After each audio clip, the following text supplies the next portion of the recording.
শেষ দশককে কি বলা হয়? লাইলাতুল কদর। চাচা বলেন তো, লাইলাতুল কদর কেউ যদি তাকদিরে একবার মিলে যায়, এক রাত্রি লাইলাতুল কদর, তার কত বছরের আমল আল্লাহ সাদা আমল নামায় লিখে দেয়? 1000 মাসের চাইতে উত্তম।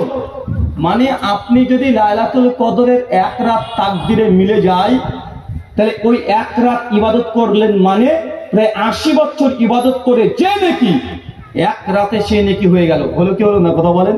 তাহলে আমাদের হায়াত ছিল 70 বছর, কিন্তু লাইলাতুল কদর যদি একবার যদি আমার তাকদিরে মিলে যায়, তাহলে কত বছরের সময় ইবাদত করলাম? প্রায় 150 বছর। চিন্তা করতে পারছেন? এখন আপনার হায়াতে 70 বছরের মধ্যে যদি জীবনে 10 বার লাইলাতুল কদর আমল নামায় পেয়ে যান, 10 বার পাওয়া মানে কমপক্ষে না হলেও 800 বছর অন্য উম্মত আমল করে যে নাকি উম্মতে মুহাম্মাদি এই 8টা রাত্রি ইবাদত করে সে নাকি হচ্ছে কি হচ্ছে না? এটা হচ্ছে উম্মতে মুহাম্মাদি ফজিলত, এটা আমাদের ফজিলত। সময় কম তো নেকির পাহাড় আল্লাহ তাআলার পক্ষ থেকে দিয়ে দেওয়া হয়েছে। চলেন সহিহ মুসলিম কিতাব ইসলাম হাদিস নাম্বার 1164 আল্লাহ নবী বলছেন, কেউ যদি রমজান মাসে পূর্ণ রমজান সিয়াম পালন করলো, রোজা পালন করলো, তারপর শাওয়াল মাসের 6টা রোজা পালন করলো। কয়টা? শাওয়াল মাস কোনটা? এই মাসটা, যে মাসটা চলছে। কেউ যদি 6টা এই সিয়াম রোজা পালন করে, তাহলে 1 বছর রোজা রাখলে যে নাকি হতো মাত্র 6টা সিয়াম রেখেছে ওই রমজানের 30 রোজার সঙ্গে, তার আমলনামে 12 মাস সিয়াম পালনকারীর মতো তার আমলনামে নাকি লিখে দেওয়া হবে। তার মানে আপনি রোজা করছেন 36টা, আর আপনার আমল নামায় লেখা হচ্ছে আমল কত?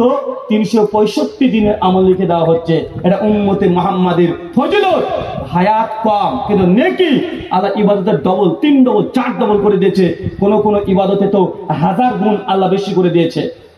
সহিহ বুখারী খুলেন 349 নম্বর হাদিস। সবাই আমরা হাদিসটা জানি। আল্লাহ নবী যখন মেরাজে চলে গেলেন, মেরাজ থেকে ফিরে আসছেন, আল্লাহর সঙ্গে দর্শন করলেন, জান্নাত জাহান্নাম পরিদর্শন করলেন, আল্লাহর সঙ্গে কিছু কথোপকথন করলেন, ফিরে আসছেন। 6 নম্বর আসমানে একজন নবীর সঙ্গে সাক্ষাৎ হয়েছিল। সেই নবীটার নাম কি? কথা বলেন, কি নাম? আরে ভাই, নামটা বলতে আপনাদের এত কষ্ট রে ভাই। কি নাম? নবী মুসা আলাইহিস সালাম।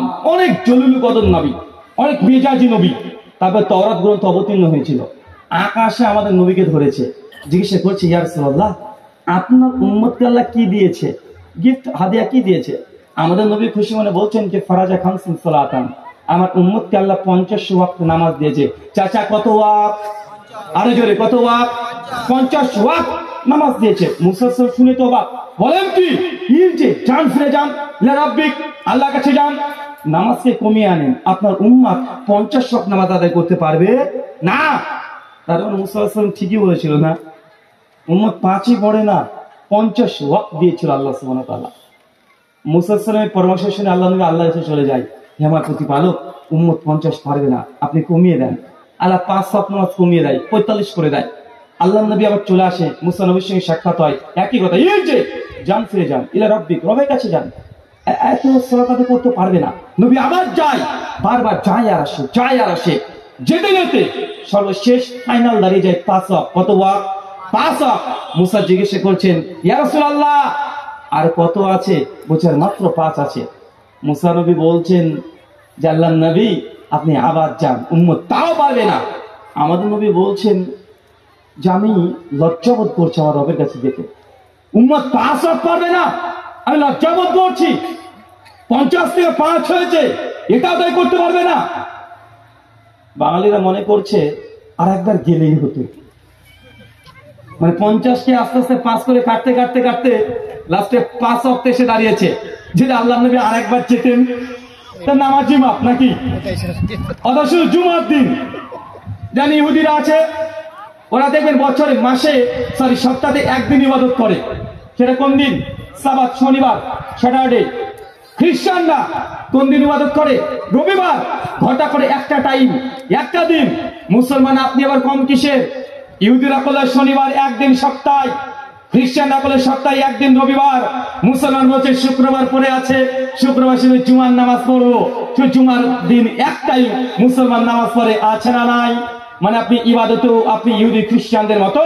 ইহুদিদেরকে আল্লাহ 3 ওয়াক্ত নামাজ তাদের ফরজ করেছিল, তারা আল্লাহর ইবাদত না করে তারা সপ্তাহে একদিন ইবাদতকে বেছে নিয়েছে।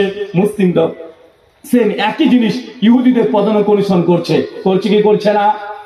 আল্লাহ নবী তখন বলছেন যে আমি আর যেতে পারবো না, 5 ওয়াক্ত ফাইনাল হয়ে গেল। আল্লাহ জানিয়ে দিলেন আল্লাহ নবীকে, মুহাম্মদ সাল্লাল্লাহু আলাইহি ওয়াসাল্লাম, আপনার উম্মত যদি 5 ওয়াক্ত সালাতকে হেফাজত করতে পারে, 5 ওয়াক্ত নামাজ যদি প্রতিনিয়ত পড়ে, আমি আল্লাহ এই উম্মতের জন্য 50 ওয়াক্তের নামাজ পড়লে যে নেকি হতো, আমি আল্লাহ 5 ওয়াক্তেই সে নেকি দিয়ে দেব। কি বুঝলেন বলেন তো? নামাজ পড়বেন 5 ওয়াক্ত, নেকি পাবেন কত? 50 ওয়াক্ত। কেন? উম্মতে মুহাম্মাদি আমরা হায়াত কম, মাত্র 60 থেকে 70 বছর। আগের উম্মাত 100, 200, 400, 500, 700 বছর জীবিত ছিল, সময় বেশি, তাই তাদের নেকি ছিল কম। আমাদের সময় কম, নেকি বেশি, তারপরেও আপনি 5 ওয়াক্ত সালাত আদায় করেন না, যেখানে 50 ওয়াক্তের কথা বলা হয়েছিল। আল্লাহ সুবহানাহু ওয়া তাআলা আমাদের বুঝার তৌফিক দান করো। চল পড়ি আমিন। সুনানে তিরমিজি হাদিস নাম্বার 2417, আল্লাহ নবী বলছেন কিয়ামতের মাঠে প্রত্যেক মানুষকে 5খানা প্রশ্ন করা হবে। কয়টা? আরো জোরে, কয়টা?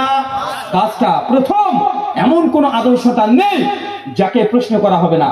আল্লাহ নবী বলছেন প্রথম প্রশ্ন হবে আনুমুরিহি, বান্দা তোমাকে 40 বছর 7 মাস 3 দিন দুনিয়াতে রেখেছিলাম, এই 40 বছর 7 মাস 3 দিন কোন কাজে ব্যবহার করেছো? সময় আমি দিয়েছি তোমাকে, আজকে কড়াই গন্ডায় এই সময় তোমাকে মূল্য বুঝিয়ে দিতে হবে। মানে আপনি যদি হায়াত চা পেয়েছেন, আল্লাহ সুবহানাহু ওয়া তাআলা কিয়ামতের মাঠে এই সময়ের মূল্য, সময়ের দাম কোন খাতে ব্যবহার করেছেন, আল্লাহ আপনি জিজ্ঞাসাবাদ করবে। আপনার প্রস্তুতি আছে? পারবেন অ্যান্সার করতে? 40 বছর আপনার চলছে, ধরুন এখন যদি মারা যান 40 বছর হিসাব নেবে। 60 বছরে মারা গেছেন, 60 বছর হিসাব নেবে। 10 বছরে মারা গেছে, 10 বছর হিসাব কিয়ামতের মাঠে আপনাকে দেওয়া লাগবে। কেন? এই সময়